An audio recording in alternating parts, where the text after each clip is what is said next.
Welcome to Meghan and Harry Tales channel. Don't forget to hit that subscribe button and show some love to Harry and Meghan. I am your host, Kelly. Now, let's dive into the recent controversy surrounding the Duke and Duchess of Sussex's tour in Colombia. The British media, particularly the Daily Mail, has been stirring the pot for the past week, attempting to transform this tour into an epic scandal. They've been seething with indignation because they were not granted the access they felt entitled to. They couldn't barge into Colombia, dictate terms, or pry into the Sussexes' affairs, and this, unsurprisingly, left them livid. The media's fury was not only about their lack of access, they were also irate that the tour was a resounding success and that Harry and Meghan were warmly welcomed in Colombia. This, of course, didn't fit their narrative and added more fuel to their rage, but it didn't stop there. The media took it a step further by criticising Meghan's wardrobe and the security provided to the couple by the Colombian government. They claimed that Meghan had splurged £90,000 on clothing and jewellery, and that the security provided by Colombia cost millions of dollars.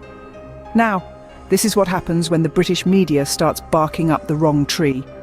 Their primary motives seem to be, firstly, to criticise a successful black woman for owning designer clothes and fine jewellery, and secondly, to stir up controversy by suggesting that taxpayers might be funding her lifestyle. They know well that Meghan wears her own clothes and jewellery, and that no government paid for them. Yet they persist in their attempts to create drama.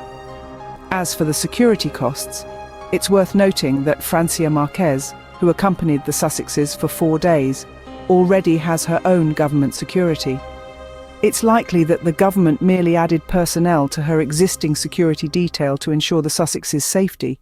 The British media is outraged, but what is the actual truth behind these claims? One of the most contentious issues has been the cost of Meghan's clothing and jewellery during the tour.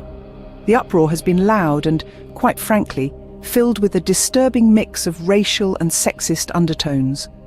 The narrative spun by some media outlets has been that Meghan, a black woman, should not have access to designer clothing and beautiful jewellery.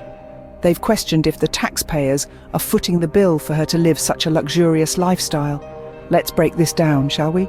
The truth is, Meghan wore her own clothes and jewellery during the tour. Yes, you heard that right. Every outfit, every accessory, every single piece was hers. No government, Colombian or otherwise, paid a single dime for any of it. Now, the value of her wardrobe might be high, but it's important to remember that these are her personal belongings. They're items she has every right to own and wear, regardless of her race or gender. The insinuation that there's something wrong with Meghan, a black woman wearing designer clothes and jewellery, is problematic. It's a narrative that reeks of sexism and racism. It's a narrative that suggests that she doesn't deserve these items, that she shouldn't have them based solely on her race and gender. It's a narrative that we need to challenge and reject, because it's simply not true. So what's the bottom line here? Meghan's fashion choices during the tour were entirely her own. She wore her own clothes, her own jewellery, and not a single taxpayer dollar was used to fund her wardrobe. The media may try to spin it differently, but the facts remain the same. Meghan has every right to wear what she wants, to own what she wants, and to do so without being subjected to racially charged and sexist criticism. So despite what has been suggested, Meghan's fashion choices were entirely her own. And that, my friends, is the truth behind the clothing and jewellery debacle. Another point of contention is the security cost in Colombia. Now, this is a hot topic that has been making the rounds in the media. The accusations are flying high and fast, with claims that the security measures taken during the Sussexes' tour were overly excessive and costly. But let's take a step back and look at this objectively, shall we? The Sussexes are high-profile individuals, and their safety is paramount. It's not just about them either, it's about ensuring the safety of everyone around them. Can you imagine the chaos if something were to go wrong? Now, it's been said that the Colombian government footed the bill, with costs running into the millions. But let's clear up this misconception. The government didn't suddenly hire a new battalion of security personnel just for this occasion. No, they simply added personnel to an existing security detail. You see, during the tour, the Sussexes were accompanied by Francia Marquez, a well-respected political figure in Colombia. Now, Marquez already has her own government security detail. So it's not that the government was splashing out millions just for the Sussexes. They were simply ensuring that their existing security measures were bolstered to adequately protect everyone involved. It's also important to remember that the Sussexes were not just visiting as tourists. They were there representing their various charitable causes, drawing attention to issues that need global awareness. In essence, they were working. And just like any other job, certain necessities come with the territory. In their case, one of those necessities is security. So when you hear about the millions spent on security, remember to take it with a pinch of salt. The reality is the government was just doing its job, ensuring the safety of its guests. The costs associated with that were not extravagant. They were necessary. And let's not forget, the Sussexes were well received in Colombia. Their visit brought a lot of positive attention to the country. The price of security is a small one to pay for the benefits brought about by their visit. It is clear that the security measures were necessary and not an extravagant expense. The British media has played a significant role in stoking these controversies. The furor over the Duke and Duchess of Sussex's tour of Colombia, their clothes, their security, it all seems to be orchestrated with the precision of a symphony conductor. The media, it appears, has become an expert at turning molehills into mountains, and at the heart of this controversy are Meghan and Harry. Now, let's be clear, the role of the media is to report, to question, to hold accountable. But when does reporting become sensationalism? When does questioning become an inquisition? And when does holding accountable become a witch hunt?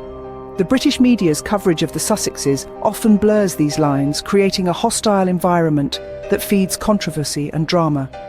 The media's portrayal of Meghan's wardrobe and jewellery choices is a case in point. The underlying message, thinly veiled, is one of audacity. How dare she own high-end fashion and jewellery? The implication is that she is spending taxpayer money, even though the media knows better. They know these are her own clothes, her own jewellery, but the narrative of indulgence, of extravagance, is too enticing to resist. Similarly, the security cost issue has been blown out of proportion. The media's insinuation that the Colombian government spent millions on the Sussexes' security is misleading. The truth is, the government simply added personnel to an existing security detail, but the media would rather portray it as an extravagant expense. These are just two examples of the media's attempts to manipulate public opinion.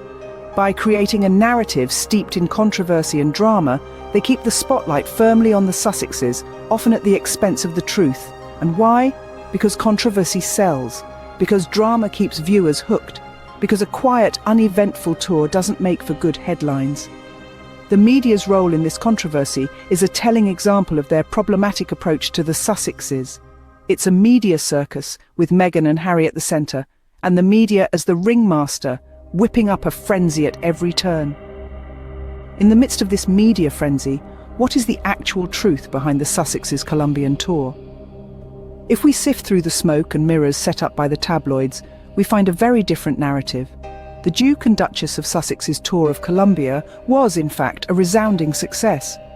Despite what the British media would have you believe, the Sussexes were warmly received by the Colombian people. The local communities were eager to show their hospitality and respect for the couple, and Meghan and Harry reciprocated this sentiment wholeheartedly. The tour was filled with moments of cultural exchange, open dialogues, and shared experiences that resonated on a deeply human level. The Duchess's wardrobe, a topic of much contention, was a celebration of style and elegance.